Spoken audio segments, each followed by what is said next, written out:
nabivuze yuko mu gice kigira kabiri ca kino kiganiro tuzakora turi kumwe na Yannick Yuta, Monsieur 1500 chansons. C'est vrai?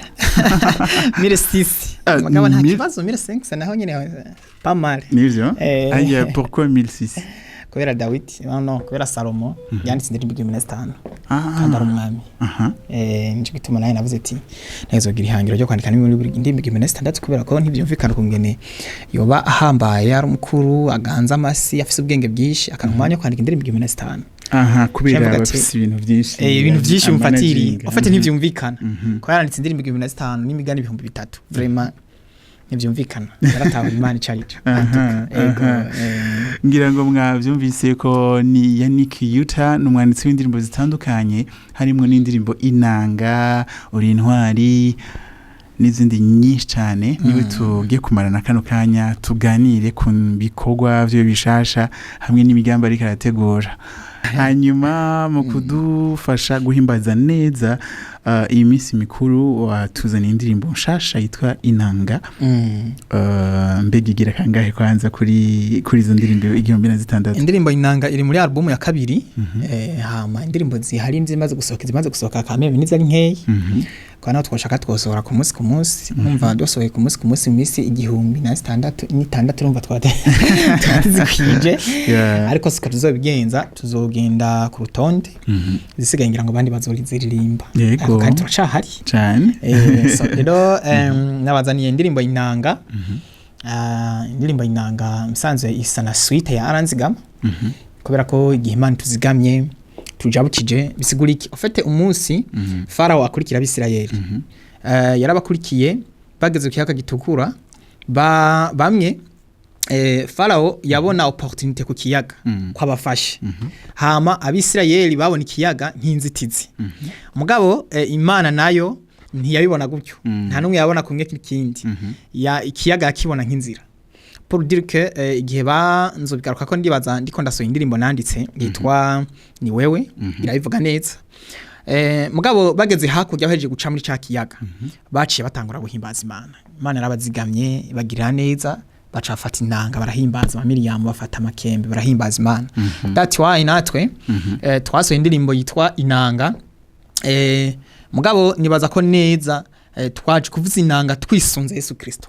Twisunze Yesu Kristo ivyo yakoze urukundo rwiwe rwagutse gose rwoye gusobanura gukungana yadukunze tutabibereye. Ya twara abanyavyaha ibaza umuntu akaza Bibiliya iravuga ngo icaha cakwegeye c'umuntu umwe cakwegeye abantu bose kw'abanyavyaha. Ariko kandi n'ukugoroka k'umuntu umwe kwakwegeye abantu bose kw'abagororotsi. Adamu yadukwegeye mu cyaha tutabishaka kandi uko twabihisemo. Burya Yesu Kristo yadukwegeye mu kugororoka. Yarabidukwegeye mu nyene. Turanabihitamo. We turanabihitamo. Mugabo kandi tubihitamo tutagororotse.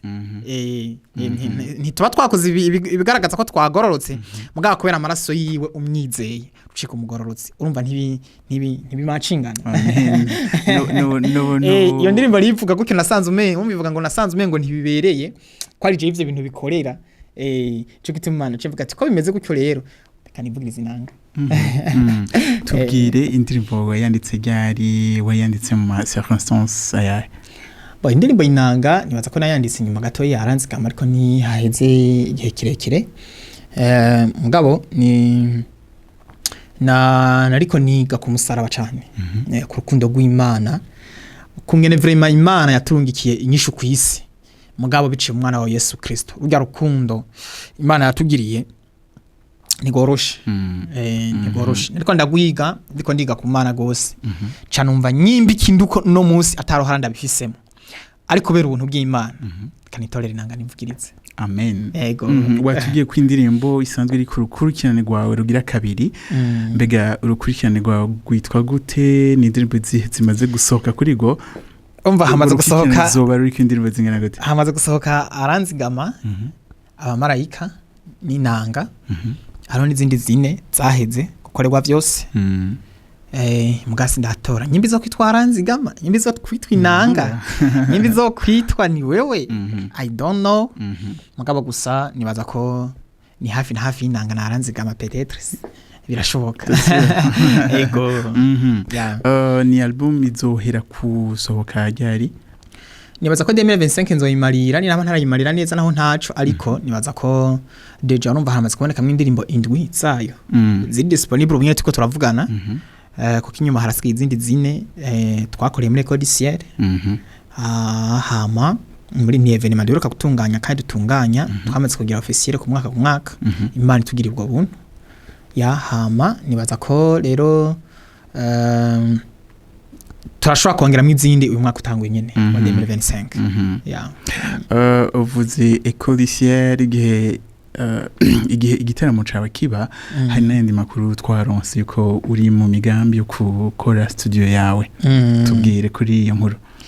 Yego studio ndayifise ndafise studio nkoreramwe imiziki y'abarundi ni yagwanje nyene yaramaze gutangura nuko gusangira ngo ntarakora conference de presse ngo ndabishire ku mugaragaro mugabo ifoko tuza kukuraba ya muze kumvisita studio irahari abantu benshi baratanguye kwishimira ibikorwa byacu kandi turashima ko atamuntu aragaya ibikorwa tuko turakora production nziza mastering nziza abazi yanike bita mu contact cyangwa mwene mwumviriza imiziki nsohora muraza kumva tushe umuziki mushobora namwe gukurikira ni kujya nyene ibikorwa twa dusanzwe tubigikorera naho bwa mbere na mbere twafashanye na Mark Kibamba no turacakora niwe yadukoreye ivyerekeye guhinyanyura imiziki niwe yatuvyaye dushira muri iryo bango Imana imuhezagira hari hose nzotinya kumivuga yaramfatiye akanya tugara dutandukane agira ave mu gihugu agene gukorera mu mahanga arafata akanya keza ko kunyiza production rero iyo production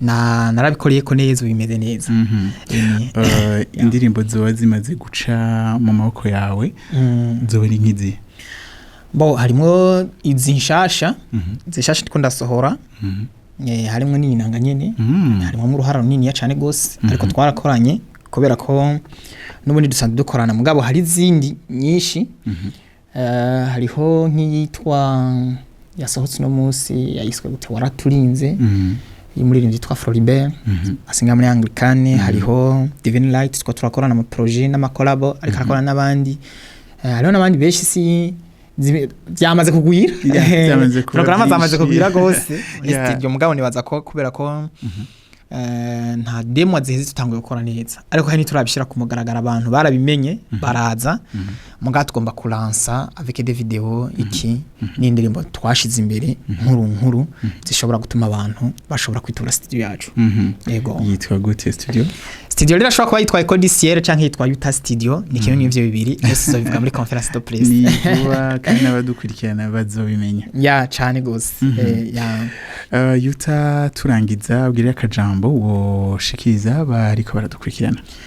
Kajambo no bashikiriza nuko icambere na mbere twabandanya dusengera igihugu kandi umuntu wese abandanya agira ukwizera no kwatora neza burya abantu batora nabi haboneka amaresulta mabi usanga nk'umuntu araturanga ibindi nibi birabuze ibindi nibi ngo igihugu kirakenye n'ibindi ibintu tubihagarike abundi twizera Imana iyo twizera Imana hama dukore nta bihe bidahera ariko ibihe iyo bije abundi babija ko bakabiheza rero ibisigaye mu gisaka cyo guhimbaza Imana dushikaye dusenga Imana duhimbaza Imana abantu twese duhagurukire rimwe tukunda ibintu byacu nukuri ingabire mu gihugu ni nyinshi zirajejeta kandi vraiment turi kumwe twese birashoboka twubaka Burundi bwacu bw'ibihumbi 2024 igihugu cifashe niyo giteye imbere ya 2060 et puis mwe mwirabire ko bitazogenda neza kandi tuzoshikayo twivugiriza inanga twidugiriza amabendera twitambira twigina nta kibazo zose n'indirimbo yego gusezere dusigamwe inanga hanyuma ndaza kugaruka ndangiza kino kiganiro Imana ibahezagire cyane amen